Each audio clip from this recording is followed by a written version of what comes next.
This week, the newly commissioned USS Gerald R aircraft carrier heads to sea.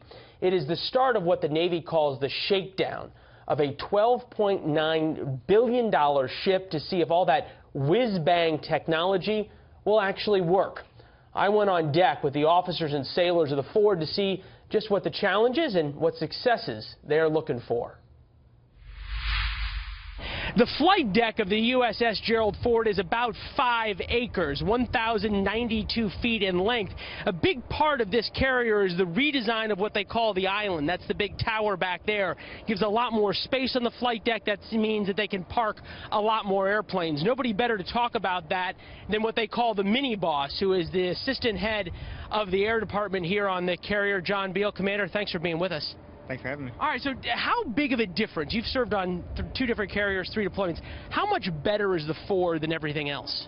With the flight deck, like you mentioned, it's a lot better. With the more real estate forward of the island, we have more room to move the aircraft around, so it makes for more flexibility and more efficient in our air operations. More flexibility, safer, more airplanes, more sorties.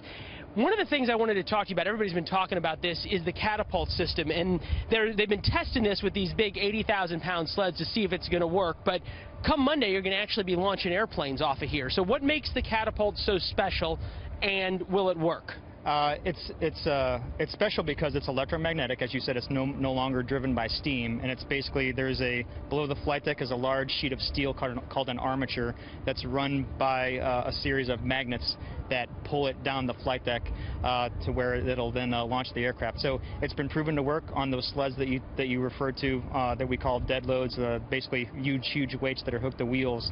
And the system itself knows no different. It's proven that it can do that, and whether or not it's hooked up to that or an aircraft, it's not going to know the difference. So we're confident that the EMALs will be able to work. All right. Well, you guys set out to sea on Monday, right? So give me a sense. What are you excited for? What are you nervous about? It's yeah. Later next week we're going to be launching jets and also recovering them for the first time. So that's basically it. Doing that for the first time and proving that everything will work, and along with the advanced arresting gear, because that's hasn't been tested as well as the EMALs up to now, because we can't have simulated things land on it like we can shoot off simulated. And when you say the arresting gear, that's the thing that makes sure the airplane stops on the deck. Yeah. So there's 3 arresting wires. Each of those is connected to the advanced arresting gear, which also is a completely different system. The Nimitz class carriers have a hydraulic engine, where ours, the main stopping force, is called a water twister. So that is a completely redesigned system as well, and first of its kind. The planes they have on the flight deck right now, they had to bring on by crane for the commissioning, but in the next couple of days, they're going to be landing aircraft and shooting them off here. The carrier, Petty Officer Rick Hernandez, is going to be one of the men in charge of that. You got 182 sailors working for you. How different is this carrier, a new carrier, for you and your men than anything else? Well, there's a lot of new technology on this carrier that a lot of sailors haven't experienced, so it's going to be a new thing. We've definitely worked with the equipment here, but we haven't put it into practical use, and that's going to be the challenge moving forward. You've been on the ship for 2 years. It got commissioned today. For the rest of us, what have you been doing for 2 years?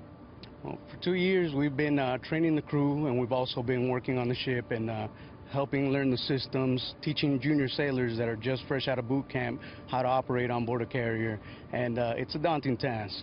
All right, and you head out, you set sail, really for the first time come this week. What's that going to be like? It's definitely going to be different. We're going to catch our first aircraft, so that's going to be interesting and exciting, and we're going to get to actually put everything we worked on for 2 years and put it into practical use. Pretty exciting. Very exciting.